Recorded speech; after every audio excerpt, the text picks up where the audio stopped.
আমরা চলে এসেছি আমাদের প্রশ্ন সলভে। ওকে, তো আমি ক্লাসটা কয়েকটা গ্রুপে শেয়ার দিয়ে দিই। ওকে, তারপর শুরু করছি জাস্ট।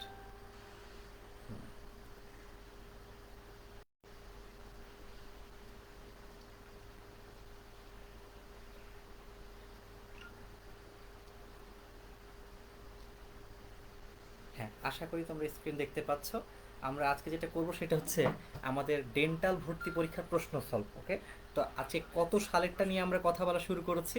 আমরা আজকে 2018 সালে যে ভর্তি পরীক্ষাটা হয়েছিল সেটার ফিজিক্স প্রশ্ন নিয়ে আমরা আসলে কথাবার্তা বলবো। ওকে, তো চলো আমরা প্রশ্ন একটা একটা করে দেখি আর দেখি যে সেটার পেছনে কি কি জ্ঞান থাকলে সেগুলো আমরা সলভ করতে পারবো। ওকে, আর তোমরা পেরে গেলে তো মোস্ট ওয়েলকাম, কমেন্টে আমাকে জানাবা, নো চিন্তা। ওকে, তাহলে আমরা শুরু করছি। তাহলে ডেন্টাল ভর্তি পরীক্ষা 18 সালে ফিজিক্সের যে প্রশ্নগুলো ছিল তার মধ্যে প্রথম যে আলোচনাটা আমরা করব সেটা হচ্ছে এই প্রশ্নটা। তোমরা আশা করি স্ক্রিনে দেখতে পাচ্ছ। এখানে কি বলছে, তারের রোধ বৃদ্ধির জন্য নিচের কোনটি দায়ী? তারের রোধ, দেখো আমি এই জায়গাটা হাইলাইট করছি। তার, তার একটা কি, তার একটা পরিবাহী। ক্লিয়ার? সো পরিবাহী হিসেবে চিন্তা করে অ্যান্সারগুলো দিবা কিন্তু। ক্লিয়ার? তারের রোধ বৃদ্ধির জন্য নিচের কোনটি দায়ী? এখানে দৈর্ঘ্য নিয়ে বলা আছে, এখানে প্রস্থচ্ছেদ নিয়ে বলা আছে, এখানে আয়তন নিয়ে বলা আছে, এখানে উষ্ণতা নিয়ে কথা বলা আছে।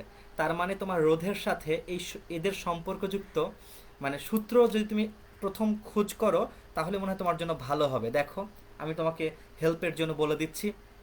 রোধের সূত্র কি ছিল? রোধের সূত্র ছিল রো, মানে rho into L by A. Rho কি? আপেক্ষিক রোধ। ক্লিয়ার? ওটা নিয়ে পরে কথা বলছি। এল কি? দৈর্ঘ্য। তাহলে রোধের সাথে দৈর্ঘ্যের সম্পর্ক কি? সমানুপাতিক। দেখো প্রথমে এটা কি বলা আছে, দৈর্ঘ্য কমে গেলে রোধ বৃদ্ধি পায়, তাই না? এটা কিন্তু বলার চেষ্টা করছে, বাট এটা কিন্তু ঠিক না। কেন? দৈর্ঘ্যের সাথে রোধের সম্পর্ক কি? সমানুপাতিক। সো 1 নম্বর অপশনটা ভুল। তারপর খেয়াল করো, প্রস্থচ্ছেদে যখন তুমি যাবা তখন রোধের সাথে প্রস্থচ্ছেদের ক্ষেত্রফল এ, এটা সম্পর্কটা কি? ব্যস্তানুপাতিক কিন্তু। ব্যস্তানুপাতিক। ক্লিয়ার? তার মানে ক্ষেত্রফল যদি কমে তাহলে রোধ বাড়বে। এখানে দেখো তো অপশনে কি বলেছে, বলেছে তারের প্রস্থচ্ছেদের ক্ষেত্রফল বৃদ্ধি পেলে রোধ বৃদ্ধি পাবে। এটা কিন্তু একটা ভুল কথা। ক্লিয়ার? তার মানে বি নাম্বারটাও অ্যান্সার না। চলো ডি নাম্বারটাও দেখে ফেলি, একই টাইপের কথা তার জন্য। আয়তন বৃদ্ধি পেলে, একটা জিনিস খেয়াল করো, আয়তন বৃদ্ধি, আয়তনের সাথে আর এর কি সরাসরি তুমি সম্পর্ক পাও? আমি তোমাকে একটা কথা বলি, আয়তন বৃদ্ধি মানে কিসের কিসের বৃদ্ধি? দৈর্ঘ্য, প্রস্থ, উচ্চতা, তিনটারই বৃদ্ধি তুমি ধরে নিতে পারো। এখন আয়তন বৃদ্ধি বললে যদি দৈর্ঘ্য প্রস্থর কথা চিন্তা করো, আমি এখানে এল কে কি বলেছি? এল কে বলেছি দৈর্ঘ্য, তাই তো? তাহলে আয়তনটা আমি নিব হচ্ছে উচ্চতা এবং প্রস্থ নিয়ে। ঠিক আছে, আয়তন বৃদ্ধি মানে তিনটারই বৃদ্ধি। কিন্তু দেখো এই সূত্রতে তাহলে কয়টা বৃদ্ধি পাচ্ছে? আয়তন বৃদ্ধি পেলে শুধুমাত্র এল একবার বৃদ্ধি পাচ্ছে। বাট যখন তুমি এতে যাবা তখন বৃদ্ধি কয়বার হবে? একবার প্রস্থের জন্য, একবার উচ্চতার জন্য। তার মানে আয়তন বৃদ্ধি পেলে আলটিমেটলি এই সমীকরণের হরটা বৃদ্ধি পাচ্ছে। ক্লিয়ার? হর বৃদ্ধি পালে ভগ্নাংশটা কি হয়ে যাবে? ছোট হয়ে যাবে কিন্তু। তার মানে রোধ কি হবে? রোধ হ্রাস পাবে। ক্লিয়ার? কথাটা বুঝতে পেরেছ? এই অপশনটা কিন্তু খুব কাহিনীযুক্ত, পোলাপান এই অপশনে যে আটকে গেছিল মেইনলি। তাহলে আমরা বুঝলাম আয়তন বৃদ্ধি বলতে আসলে আলটিমেটলি রোধ কি হবে? কমবে। কেন? হর বেড়ে যাচ্ছে তাই। এবার আসি তারের উষ্ণতা বৃদ্ধির কথা বলি। খেয়াল করো, তার কিসের বলেছিলাম? তার বলেছিলাম পরিবাহীর তৈরি। আর পরিবাহীতে কি হয়? পরিবাহীতে উষ্ণতা দিলে বা তাপ প্রয়োগ করলে রোধ বাড়ে না কমে? মনে আছে এগুলা কথাবার্তা? পরিবাহীর ক্ষেত্রে কিন্তু তাপমাত্রা বাড়ালে রোধ কি হয়? রোধ বাড়ে। ক্লিয়ার? তার মানে এই যে এখানে খেয়াল করো, তোমার সি নাম্বারটাই কিন্তু আমার কাঙ্ক্ষিত সেই অ্যান্সার। বুঝতে পেরেছো? তাহলে আমরা বিশদ আলোচনা, সবগুলো 4টা অপশন আলোচনা করে বুঝলাম যে কোনটার ক্ষেত্রে কি হতো। ক্লিয়ার? তাহলে এইভাবে আমাদেরকে পড়ালেখাগুলো তৈরি করতে হবে যেন আমরা সবগুলো অপশন সম্পর্কে জানতে পারি। ওকে, আচ্ছা, হ্যাঁ, ওয়ালাইকুম আসসালাম মামুন। ঠিক আছে, আচ্ছা চলো আমরা এবার সামনের দিকে আগাই, পরের প্রশ্নটা কি বলছে খেয়াল করি। আচ্ছা, এবার আমরা যাব হচ্ছে তোমার কি, তোমার যাব হচ্ছে 2 নম্বর প্রশ্নটাতে। দেখো 2 নম্বর প্রশ্নটা কি বলেছে, খুব সুন্দর একটা প্রশ্ন। এখানে কি বলেছে, তাপকে নিম্ন তাপমাত্রা থেকে, মানে বরফ থেকে, চিন্তা করতে পারো, তাপকে নিম্ন তাপমাত্রা থেকে উচ্চ তাপমাত্রায় পাঠানোর প্রক্রিয়াকে কি বলে? খেয়াল করো, নিম্ন থেকে উচ্চ। বাট আসলে তাপ কোথা থেকে কোথায় যায়? তাপ কিন্তু আসলে উচ্চ তাপমাত্রা থেকে নিম্ন তাপমাত্রায় যায়, ঠিক না? তো যখন তুমি তাপ ইঞ্জিন ইউজ করবা, কনসেপ্টটা কি? উচ্চ তাপ থেকে নিম্ন তাপে যাবে। লিন হিমায়ক, আচ্ছা হিমায়কটা কি? হিমায়ক তো নাউন, ঠিক আছে না? হিমায়ক কি কোনো প্রক্রিয়া? হিমায়ক কিন্তু কোনো প্রক্রিয়া না, ওকে। আলটিমেটলি যে হিমায়ন যেটা রেডি আছে না, এটাই হচ্ছে সেই প্রক্রিয়া। হিমায়ন মানে কি? বরফ জমাকে হিম জমা বলে, মনে পড়েছে? শুনেছ কখনো? তাহলে কি বললাম? বরফ জমাকে হিম জমা বলে। তার মানে এই হিম যেই প্রক্রিয়াটা বা হিমায়ন যে প্রক্রিয়াটা, সেটাই হচ্ছে তোমার নিম্ন তাপমাত্রা থেকে উচ্চ তাপমাত্রায় হিট যাওয়া। নিম্ন তাপমাত্রা থেকে উচ্চ তাপমাত্রায় যদি হিট না যেত, তাহলে তো আর বরফ হতো না, ঠিক না? তাহলে আমাদের এই 2 নম্বরের অ্যান্সারটা কি হলো? 2 নম্বরের অ্যান্সারটা হলো হিমায়ন, ওকে। সেই প্রক্রিয়া যেটা নিম্ন তাপমাত্রা থেকে উচ্চ তাপমাত্রায় কি যায়? হিট যায়, ওকে, তাপ যায়। চলো 3 নাম্বারটা আমরা একটু দেখে ফেলি। 3 নাম্বারটা আজকে আমাদের কি বলছে? বলছে ফেরোচৌম্বক পদার্থ নয় কোনটি, ওকে। তার মানে অবশ্যই বেশিরভাগই হয়তো বা ফেরোচৌম্বক পদার্থ, দু একটা হয়তো বা ফেরোচৌম্বক পদার্থ নয়। তো চলো আমরা ফেরোচৌম্বক পদার্থ কি কি সেটা নিয়ে একটু আলোচনা করে ফেলি। আমার মনে হয় তোমাদের কয়েকটা উদাহরণ মনে থাকার কথা। তো আমি তোমাদের জন্য কয়েকটা উদাহরণ রেডি রাখছি, খেয়াল করো। এই যে খেয়াল করো, লোহা নিকেল কোবাল্ট এদের সংকর ধাতু, মানে লোহা নিকেল কোবাল্ট এগুলা, তারপর এদের সংকর ধাতুও থাকবে, এবং বিরল মৃত্তিকা ধাতু যেগুলা, সেগুলাও কিন্তু ফেরোচৌম্বক পদার্থের উদাহরণ। ক্লিয়ার? তাহলে ফেরোচৌম্বক পদার্থের মধ্যে কি কি পড়লো আরেকবার বলে ফেলি। লোহা নিকেল কোবাল্ট এদের যে সংকর ধাতু সেটাও, এবং বিরল মৃত্তিকা ধাতু, এগুলো ফেরোচৌম্বক পদার্থ। দেখো উদাহরণে লোহা nickel cobalt A B D বাদ বাকি থাকলো কি সি। তার মানে সি নাম্বারটাই আমার সেই কাঙ্ক্ষিত অ্যান্সার। ক্লিয়ার? এখন তোমাদেরকে ফিজিক্সের সাথে সাথে একটু কেমিস্ট্রিতে হিন্টস দিয়ে দিই। বিরল মৃত্তিকা ধাতু মনে পড়ে কি? বিরল মৃত্তিকা ধাতু পড়েছিলা, দেখেছিলা? মনে পড়ে? চলো আমরা বিরল মৃত্তিকা ধাতু সম্পর্কে একটু জেনে নিই। দেখো বিরল মৃত্তিকা ধাতু নিয়ে আমি তোমাকে কি মনে রাখতে বলবো। প্রায় সমধর্মী ধাতু স্ক্যান্ডিয়াম ও ইট্রিয়াম সহ 15টি ল্যান্থানাইট শ্রেণীর মৌল বিরল মৃত্তিকা ধাতু নামে পরিচিত। কয়টি? 15টি ল্যান্থানাইট শ্রেণীর মৌল কিন্তু উল্লেখ করছি। এগুলাই কি বলছে? বিরল মৃত্তিকা ধাতু বলছে। ল্যান্থানাইট শ্রেণীর মৌলগুলো সম্পর্কে আলোচনার জন্য অনেক সময় এলএন চিহ্নটি ব্যবহার করা হয়, মানে ল্যান্থানাইট যেটা, সেজন্য এলএন ইউজ করা হয়। তাহলে আমি তোমাকে কি বলে মনে রাখতে বলবো? যেহেতু ডেন্টাল ভর্তি পরীক্ষায় অলরেডি চলেই এসেছে যে কোনটি ফেরোচৌম্বক পদার্থ নয়, তার মানে ফেরোচৌম্বক পদার্থগুলা তুমি একদম মুখস্থ ঠোঁটস্থ করে রাখো, কাজে লাগবে। লোহা নিকেল কোবাল্ট এদের সংকর এবং বিরল মৃত্তিকা ধাতু। ক্লিয়ার? তাহলে চলো আমরা সফলভাবে বুঝলাম যে আমাদের এখানে অ্যান্সারটা ছিল কি? বিসমাথ, সেটা ফেরোচৌম্বক পদার্থ নয়। তাহলে তোমরা স্ক্রিনশট তুলে রাখতে পারো, কাজে দিবে। বারবার বারবার দেখে দেখে পড়ে তোমাকে মনে রাখা লাগবে কিন্তু। তাহলে আমরা 3 নাম্বারটা শেষ করলাম। চলো সামনের দিকে যাই, দেখি তোমাদের জন্য আমি 4 নাম্বারে কি রেখেছি। 4 নাম্বারে একটা ট্রিকি প্রশ্ন রেখেছি, দেখো কি বলছে। বলছে কোন বস্তুর ভর, মানে কোন বস্তুর ভর ভূপৃষ্ঠে কত? ভূপৃষ্ঠে কি বলেছে? বলছে যে ভূপৃষ্ঠে তোমার, জাস্ট 1 মিনিট, হ্যাঁ 75 কেজি। আর এখন বলছে চাঁদে এর ভর কত? ঠিক আছে? হ্যাঁ মামুন, তুমি অ্যান্সার দিয়েছো, তুমি ঠিক লিখেছো, ফেরোচৌম্বক পদার্থটা লিখেছিলে একের, আচ্ছা একেরও সি দিয়েছিলে, ঠিক আছে, গুড। পরেরটা চিন্তা করি আসো। কোনো বস্তুর ভর ভূপৃষ্ঠে 75 কেজি হলে চাঁদে এর ভর কত? এই প্রশ্নটা চিন্তা করো। এই প্রশ্নটা কিন্তু এসএসসি এইচএসসি সকলের পরীক্ষায় আসে। ক্লিয়ার? তো এইটা কি মনে রাখবো আমরা? ভর কখনো বদলায় না, যদি স্বর্গে যাই তবুও ভরের অ্যামাউন্ট থাকবে সেম। তার মানে অ্যান্সারটা কি? অ্যান্সারটা আমি বলে দিচ্ছি, সেটা হচ্ছে 75 কেজি, মানে হচ্ছে সি। ওকে? তাহলে এগুলো আমাদেরকে ঠোঁটস্থ কণ্ঠস্থ করে রাখা লাগবে, ডেন্টাল ভর্তি পরীক্ষা এগুলো এসেছে অলরেডি। ওকে, আচ্ছা তাহলে এটা আমাদের 75 কেজি অ্যান্সার দিলাম। তারপর চলো আমরা আজকে দেখি 4 নাম্বারে আমাদের জন্য কি ওয়েট করছে। ওকে, 4 নাম্বারে একটা জোস প্রশ্ন ওয়েট করছে। এটা ফিজিক্স না কেমিস্ট্রি, মারামারি করলে করাই যায়, বাট চলো আমরা এটা দেখে ফেলি, শিখে ফেলি, মনে রাখি। ওকে, এখানে কি বলছে দেখো। এখানে বলছে যে তোমার তেজস্ক্রিয় মৌলগুলোকে কোন ধাতুর প্যাকেটে সংরক্ষণ করা হয়? কি শোনা আছে, দেখা আছে কি? হ্যাঁ নীলিমা, মামুন ঠিক উত্তর দিয়েছ। আর এখানে কি বলছে? তেজস্ক্রিয় মৌলগুলো কোন ধাতুর প্যাকেটে সংরক্ষণ করা হয়? এটা কিন্তু মনে রাখা লাগবে বাবা, এটা কিন্তু মনে রাখা লাগবে, এটা খুব কমন একটা প্রশ্ন অ্যাডমিশনের জন্য। ঠিক আছে, তো এটা কেমিস্ট্রি রিলেটেড আগেই বলতেছি। এটা হচ্ছে অ্যান্সার হবে সীসা। ওকে, অ্যান্সার হবে কি? সীসা। ওকে, আমি তোমাকে বলি সীসা কি করে? সীসা তেজস্ক্রিয়তা অ্যাবজর্ব করে। ক্লিয়ার? আবার বলি সীসা তেজস্ক্রিয়তা অ্যাবজর্ব করে। সো তুমি যদি সীসার প্যাকেটে রাখো, তেজস্ক্রিয়তা এই প্যাকেট থেকে বাইরে যেতে পারবে না। তোমার তো এটাই দরকার, সেফটি। ক্লিয়ার? সো 5 নম্বরে আমরা কি বললাম, যে কার প্যাকেটে আমরা, মানে কোন ধাতুর প্যাকেটে আমরা মৌলগুলোকে রাখবো, সেটা হচ্ছে সীসা। ওকে বাচ্চারা, আচ্ছা চলো আমরা 6 নাম্বার নিয়ে আলোচনা করি, দেখি 6 নাম্বার তোমাদের জন্য কি আছে। এটা একটু মজার প্রশ্ন আর কি। শব্দের কোন বৈশিষ্ট্যের জন্য তীব্র ভূমিকম্পের সময় ঘরবাড়ি ভেঙে যায়? তীব্র ভূমিকম্পের সময় ঘরবাড়ি ভেঙে যায়। আচ্ছা, এটা কি হতে পারে? আচ্ছা তোমাকে আমি একটু হেল্প করি। আমি আসলে সব প্রথমেই 4 নাম্বার অপশনটা নিয়ে একটু কথা বলবো, তীব্রতা। এই ভাই, এটা তো একটা প্যারামিটার, এটা তো একটা, মানে কি বলবো, এটার মান নির্ণয় করা যায়। একটা শব্দ কত তীব্র, একটা তরঙ্গ কতটা তীব্র, এটা তো একটা মান। এটা কেন ভূমিকম্প টম্প ঘরবাড়ি ভাঙবে? ক্লিয়ার? মুক্ত কম্পন। মুক্ত কম্পন মানে কি? আমি একটা জাস্ট উদাহরণ দিই। তোমরা খেয়াল করেছো মাঝে মাঝে আমাদের পা অটোমেটিক আমরা নড়াই, এই হাত দিয়ে দেখাচ্ছি, কনফিউশনে পড়ো না, পা নড়াই অটোমেটিক।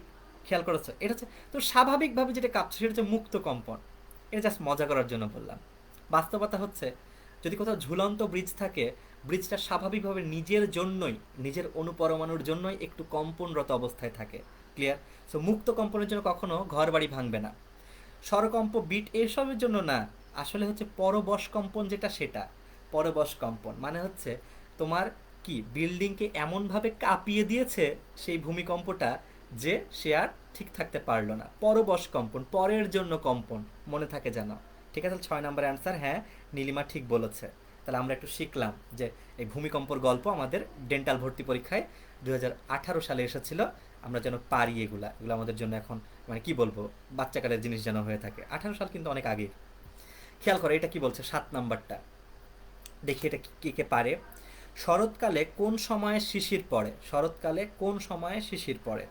কি পোলাপান, কি মনে হয় কোন সময়ে? এটা কিন্তু একটু জাস্ট কমন প্রশ্ন আর কি, সাধারণ জ্ঞান আকারে থাকে। পূর্ণিমা রাত না, অমাবস্যা রাত না, মেঘলা রাত না, মেঘমুক্ত রাত। ওকে, মেঘমুক্ত রাতে কুয়াশা কি হয়?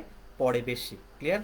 মনে থাকে জানো। হ্যাঁ, তাহলে এটা বললাম কি, মেঘমুক্ত রাতে তাপগুলো যখন চলে যেতে পারে, কি ভূপৃষ্ঠের তাপ যখন রিলিজ করতে পারে মেঘমুক্ত রাতে, তখন ও কুয়াশা, মানে ভূপৃষ্ঠে কুয়াশা পড়ে। আবার একটু ক্লিয়ার করে দিই, মেঘ কিন্তু তাপ কুপরিবাহী। কি বললাম?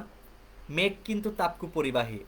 রাতের দিকে, বিকালের দিকে, সন্ধ্যার দিকে যখন ভূপৃষ্ঠ তাপ রিলিজ করে, যদি মেঘ যুক্ত অবস্থা থাকে, তাপটা বাইরে যেতে পারবে না। সো এখানে যদি তাপ থেকেই থাকে ভিতরে, তাহলে কি আর শিশির পড়ার মতো সুযোগ হবে? ঠান্ডা কি আর হবে? না। তাহলে মেঘ মুক্ত আকাশ হলে তখন তাপ চলে যেতে পারবে, ঠান্ডা হবে, শিশির জমবে। ঠিক আছে, তাহলে যে কথাগুলো বললাম সেই কথাগুলো কিন্তু মনে রাখা লাগবে। ওকে, মানে আমি শুধু সলভ না, আমি চাচ্ছি যে এমন কিছু কথা যেগুলো তোমাদেরকে মনে রাখাবে জিনিসটা। ক্লিয়ার? তাহলে মেঘ মুক্ত রাতে তোমার কি হয়? শিশির পড়ে বেশি। শরৎকালে অবশ্য লেখা আছে। ঠিক আছে, ওদিকে না যাই, চলো আমরা সামনে যাই, দেখি তোমাদের জন্য কি ওয়েট করছে। তোমাদের জন্য মহাকর্ষ রিলেটেড একটা প্রশ্ন ওয়েট করছে। দেখো 18 সালে এটা এসেছিল ডেন্টাল ভর্তি পরীক্ষায়। কি বলছে? নিরক্ষীয় অঞ্চলে জি এর মান, দেখো এক জায়গায় বলেছে সর্বোচ্চ, এক জায়গায় বলেছে সর্বনিম্ন। তার মানে উল্টা কথা বলেছে আর কি। ক্লিয়ার? মেরু অঞ্চলে এর মান সর্বনিম্ন বলেছে। আচ্ছা, এসব মানে জাজ করব কি দিয়ে? এসব জাজ করব হচ্ছে এমন একটা সূত্র দিয়ে। চলো সূত্রটা নিয়ে আমরা আলোচনা করি। এটা কিন্তু ক্লাস 9-10 এর বইয়েও আছে। ঠিক আছে, মোস্ট প্রবাবলি বল অধ্যায়ে, আর এইচএসসিতে আছে মহাকর্ষ অধ্যায়ে। ক্লিয়ার? আর আমি এইচএসসির পোলাপানকেও এটা কিন্তু শিখিয়ে দিয়েছি যে এটাও তোমার কি, জি এর সূত্র। অবশ্যই আমার পোলাপানগুলো, ভর্তিকৃত পোলাপানগুলো এগুলো পারে।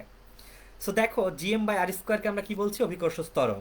এখন আমরা চিন্তা করি নিরক্ষীয় অঞ্চল মানে কি, মানে জাস্ট লাইক বিষুব অঞ্চল, মেরু না।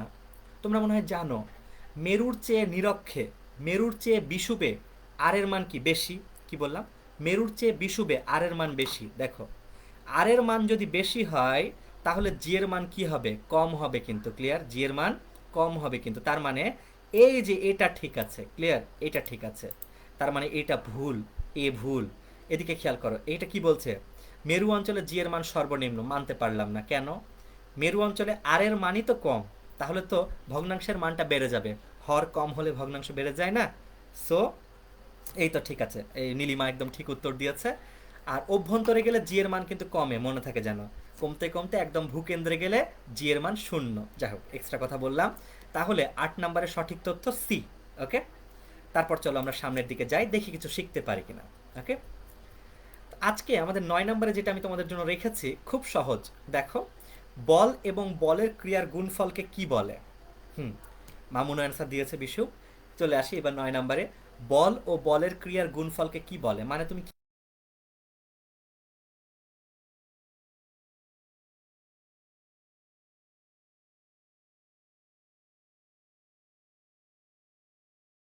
ঘাত বলো তো একটা বল, এটা বাদ।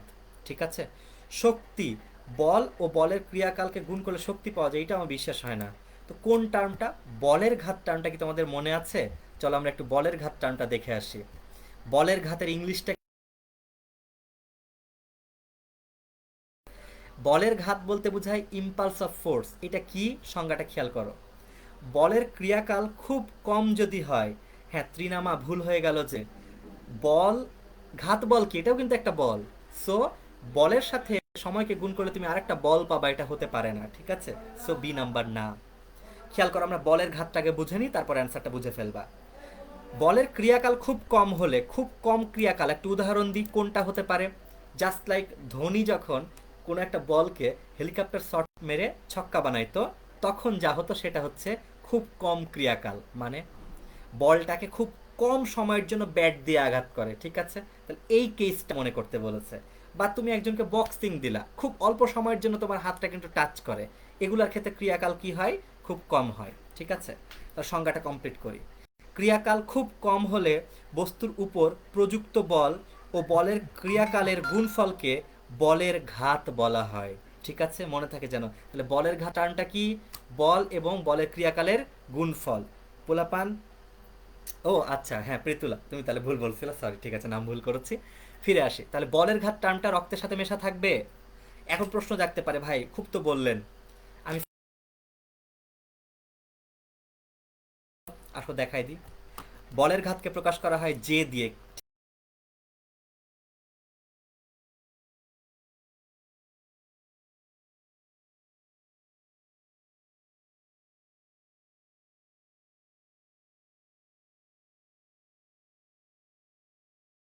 এটার এক্সপ্রেশন এই সবগুলা, যদি তুমি মনে রাখো তুমি ভালো স্টুডেন্ট, আর যদি তুমি মনে রাখো, মনে না রাখো তাহলে তো করোনা ইফেক্ট। ঠিক আছে, আর ভেক্টর রূপে এভাবে প্রকাশ করা যায়। আমি সকল বই থেকে তোমাদের জন্য সংরক্ষণ করে অ্যান্সারটা একসাথে দিয়েছি, যেন তোমরা এক ক্লাসে অনেক কিছু ক্যাপচার করতে পারো। ক্লিয়ার? দেখো, মনে রাখো, এটুকুই চাই। ঠিক আছে, তাহলে আমার এই 9 নম্বরের অ্যান্সার বুঝতেই পেরেছো। 9 নম্বরের অ্যান্সার কি বললাম? এটা হবে তোমার বলের ঘাত। ওকে বাচ্চারা, তাহলে চলো এবার আমরা আমাদের 10 নম্বরে কি ওয়েট করছে আমাদের জন্য দেখে আসি। 10 নম্বর বলছে অর্ধ পরিবাহী নয় কোনটি? অর্ধ পরিবাহী নয় কোনটি, মানে বেশিরভাগই হয়তো বা অর্ধ পরিবাহী। তোমাকে মনে রাখতে বলবো, তোমাদের সিলেবাসে ডায়োড অধ্যায়টা যেখানে আছে না, ডায়োড অধ্যায়ে অর্ধ পরিবাহীটা ফিজিক্সের মধ্যে পড়ে। ক্লিয়ার? আর কেমিস্ট্রিতে যদি বলো তাহলে তো পরিবাহী অর্ধ পরিবাহী আলাদা কেস আছে। আমি তোমাকে মনে রাখতে বলবো কি, আমি তোমাকে মনে রাখতে বলবো 4A গ্রুপ, পর্যায় সারণী কেমিস্ট্রি, আবার শুনে নাও মন দিয়ে। 4A গ্রুপের প্রত্যেকটা মৌল তুমি যদি মনে রাখো তুমি ভালো স্টুডেন্ট। ঠিক আছে, মনে থাকবে। 4A গ্রুপের প্রত্যেকটা মৌল তুমি যদি মনে রাখো তুমি ভালো স্টুডেন্ট। ওকে, হুম, তাহলে 9 নম্বর শেখা হয়েছে মামুনের। ঠিক আছে, এবার আমরা আসি। অর্ধপরিবাহী লিস্টটা আমি তোমার জন্য দিয়ে দিচ্ছি, তুমি যেন স্ক্রিনশট তুলতে পারো, পরের বার যেন তোমার সাথে কেউ মজা নিতে না পারে। ঠিক আছে, আমার কাছে তুমি শিখে গেলে এটা। খেয়াল করো, এই যে 4A গ্রুপের যত মৌল, তুমি তোমার কাছে পর্যায় সারণী আছে, এটা আমার বিশ্বাস। সেখানে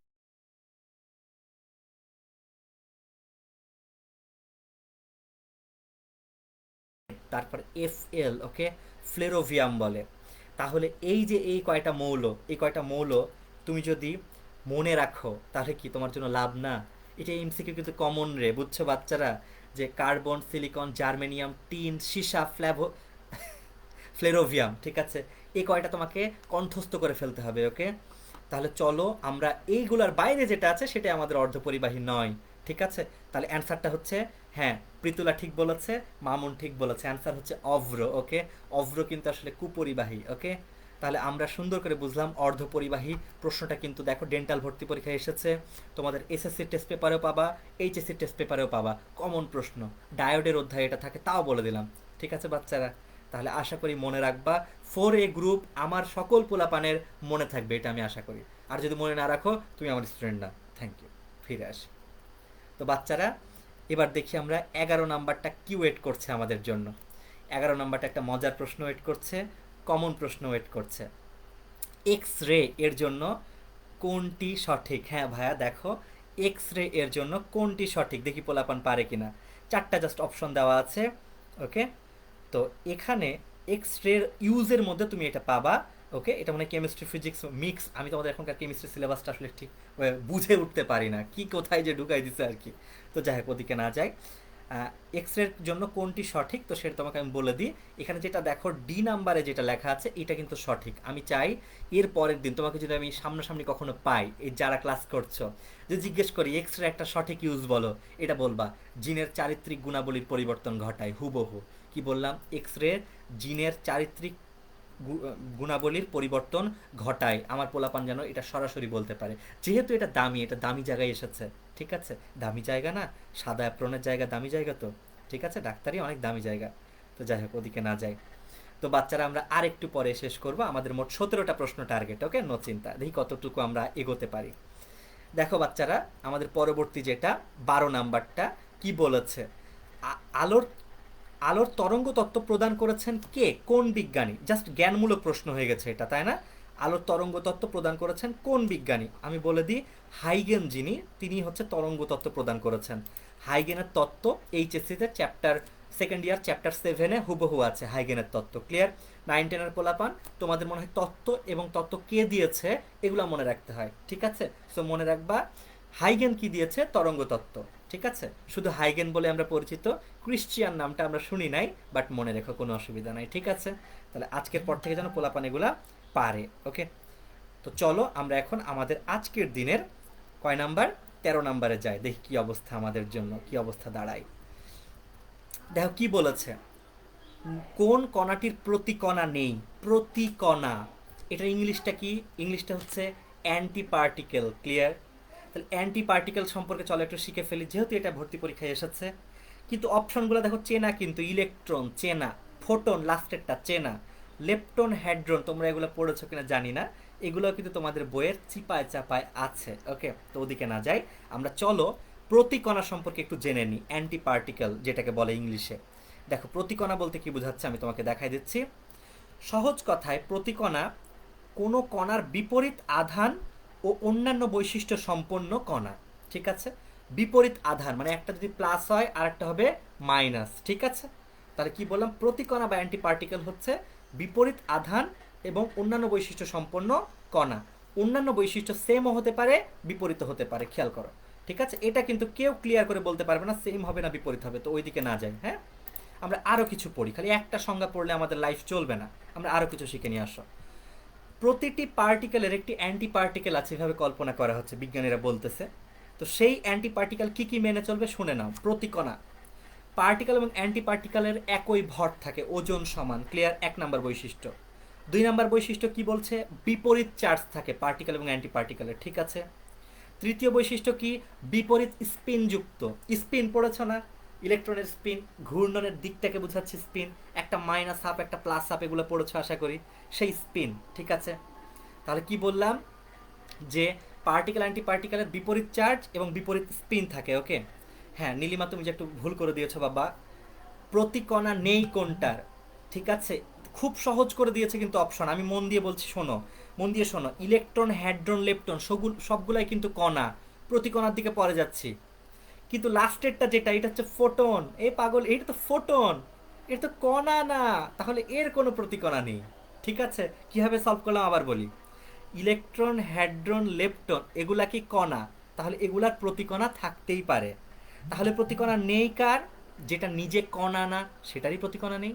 নিজে কণা না কে, ফোটন, তাই না? তাহলে ফোটনের তোমার কি নাই, প্রতিকণা নাই। ঠিক আছে, মনে থাকে জানো। তাহলে এটার অ্যান্সার হচ্ছে আমাদের ফোটন, যার প্রতিকণা নেই। ওকে, চলো এবার আমরা আমাদের 14 নাম্বারটা দেখে ফেলি। আমাদের 14 নাম্বার আমাদের জন্য কি ওয়েট করছে। বলছে ডায়োড ব্যবহৃত হয় নিচের কোন যন্ত্রটিতে? আমি তোমাদেরকে একটু বলি, যদি তুমি বিভিন্ন কোচিং সেন্টারে সলভ দেখো, এখানে ভুল সলভ দেওয়া আছে। আবার বলছি, বিভিন্ন কোচিং সেন্টারের সলভে প্রশ্নটা ভুল দেওয়া আছে। বিডিএস 2018 সালের প্রশ্ন। Radio, camera, tape recorder, TV চারটাতেই ডায়োড ব্যবহৃত হয়। ঠিক আছে, কি বললাম?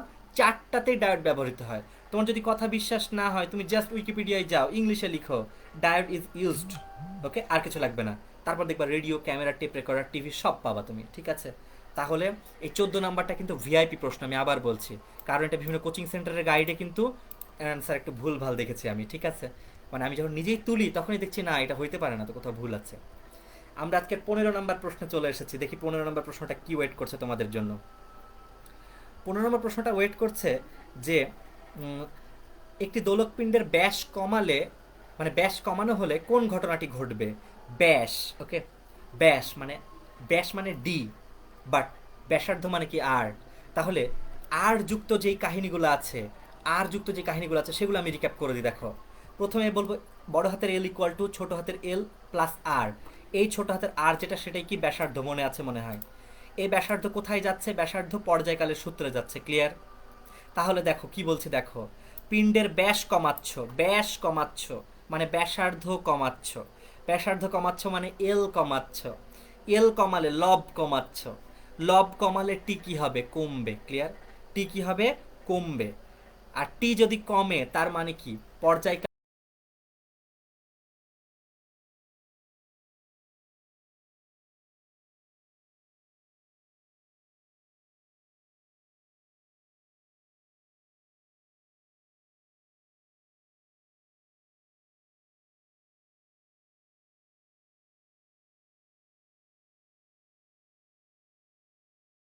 বাড়ে, ভগ্নাংশের মান কিন্তু কমে যায়। ক্লিয়ার? তার মানে পর্যায়কাল কমে যাবে, তার মানে দোলকটা দ্রুত চলবে। ঠিক আছে বাচ্চারা, তাহলে এভাবে আমরা মনে রাখবো আর কি। আমি তোমাকে কি ওয়েতে মানে পারা সম্ভব সেগুলো কিন্তু বলে দিচ্ছি। ঠিক আছে, থ্যাংক ইউ। চলো এবার আমরা 16 নাম্বারে চাই। খুব সুন্দর একটা জ্ঞানমূলক প্রশ্ন 16 নাম্বার তোমাদের জন্য ওয়েট করছে। দেখি পোলাপান পারে কিনা। কোন দর্পণের উন্মেষ, মানে কোনো দর্পণের উন্মেষ কত বড় হলে তাকে ক্ষুদ্র উন্মেষের দর্পণ বলে? মানে ক্ষুদ্র উন্মেষের দর্পণ কথাটা কিন্তু আমরা অনেকবার ইউজ করেছি, কিন্তু সেক্ষেত্রে কোনটা দিয়ে আমরা এই মেজারমেন্টটা করতাম সেটা কি আমাদের মনে আছে? দেখো তো, ক্ষুদ্র উন্মেষের ক্ষেত্রে কোনটা কত হয়? ওকে, কোনটা মনে রাখবা 10 ডিগ্রির কম হয়। ঠিক আছে, 10 ডিগ্রির কম হয়। এটা আমাদের যেই প্রতিফলন অধ্যায় ক্লাস 10-এ, আর ক্লাস এইচএসসিতে অবশ্য হুবহু দর্পণটা নাই তো, কি বলবো আর কি, এইচএসসিতে মেইনলি আছে লেন্স, সো ওইদিকে না যাই। তারপরও দর্পণটা জেনে রাখো যে 10 ডিগ্রির কম হলে, আমি তোমাদেরকে বলি, তোমাদের মনে হতে পারে ভাই আমাদের তো দর্পণ আলোচনায় নাই, কিন্তু এই প্রশ্নটা কত সালের? এই প্রশ্নটা কিন্তু 2018 সালের। 2018 সালের সিলেবাসে একটা অধ্যায় ছিল আলোর প্রতিসরণ বলে কিন্তু। তাহলে এই দর্পণের বা প্রতিফলনের কনসেপ্টটা কি এক্সট্রা জানতে হবে তোমাকে, তাছাড়া এই প্রশ্ন যে পারা সম্ভব না। ঠিক আছে, তাহলে এখানে অ্যান্সারটা কি দিলাম? 10 ডিগ্রির কম হলে। ঠিক আছে, এবার আমরা আজকের দিনের লাস্ট প্রশ্নে, মানে বিডিএস 2018 সালের ফিজিক্স মানে ফিজিক্স পার্টটাতে 9-10-এর পোলাপান যা যা পারবে তাদের লাস্ট প্রশ্নটা নিয়ে আলোচনা করছি। দেখো, খুব সহজ, একটা সুন্দর গতির ম্যাথ দিয়ে দিয়েছে, আসো আলোচনা করি। 60 কেজি ভরের একটি বস্তুর উপর কত বল প্রয়োগ করলে 1 মিনিটে এর বেগ 1 মিটার/সেকেন্ড হবে? তার মানে তোমাকে বের করতে হবে বল। বল মানে কি? F=ma, মানে ত্বরণ। ক্লিয়ার? তাহলে ত্বরণটা বের করা লাগবে। তাহলে ত্বরণ বের করার জন্য আমরা এখন দৌড় দিব, চলো দেখি। আমরা সূত্র জানি V=v0+at। এই এসএসসিরা কি বলে? u+at। ওকে, তো যাই হোক ওদিকে না যাই। তারপর খেয়াল করো যে তারপর আমি যদি এখানে মান টান বসানোর ট্রাই করি, তাহলে এখান থেকে আমরা কি করতে পারি? দেখো, আমরা কিন্তু অবশ্যই এই শেষ বেগটা কত, দেখো তো, শেষ বেগটা কিন্তু 1। আর বস্তুটা কি ছিল, বস্তুটা কেমন ছিল বলেছে কি? একটি বস্তুর উপর, বলে নাই আগে কেমন ছিল, তাহলে আমরা আগে স্থির ধরে নিব। ক্লিয়ার? তাহলে এইরকম ট্রিকিভাবে ভাষা ইউজ করছে। আগে কিন্তু স্থির ছিল, তা বলেনি, বাট আমরা স্থির ধরেই আগাবো, কারণ কেন ধরবো? বেগ ছিল। তাহলে আমরা এখানে টাইমটা 1 মিনিট বা 60 সেকেন্ড ইউজ করলে কি পাচ্ছি? দেখো, আমরা পাচ্ছি হচ্ছে তোমার এখানে ত্বরণের মান পাচ্ছি 1/60। আর তারপর তুমি যদি ফোর্স বের করতে চাও F=ma, তাহলে কত আসছে তোমার? আসছে হচ্ছে 1 নিউটন। তাহলে 17 নম্বরের অ্যান্সার কত হলো? 1 নিউটন। ওকে, তাহলে 1 নিউটনটা আমাদের অ্যান্সার। হ্যাঁ নীলিমা, তুমি ঠিক বলেছ। তাহলে আমরা এভাবে আসলে লেখাপড়াটা করব। আমরা মাঝে মাঝেই কিছু ভর্তি পরীক্ষার প্রশ্ন নিয়ে আলোচনা করব, এমন কিছু হয়তোবা তোমার জানা হয়তোবা তোমার না জানা, কিন্তু কি পারলে সেগুলো তোমাদের জন্য ইজি হবে সেগুলো নিয়ে আমরা কথাবার্তা বলবো। ওকে, তাহলে আজকে আমাদের বিডিএস 2018 সাল মানে ডেন্টাল 18 সালের প্রশ্ন সলভ ফিজিক্স পার্টটা এখানেই শেষ করছি। সামনের দিন নতুন কোনো একটা টপিক্স নিয়ে আলোচনা করব। তো বাচ্চারা ভালো থাকো, আজকে এই পর্যন্তই। খোদা হাফেজ।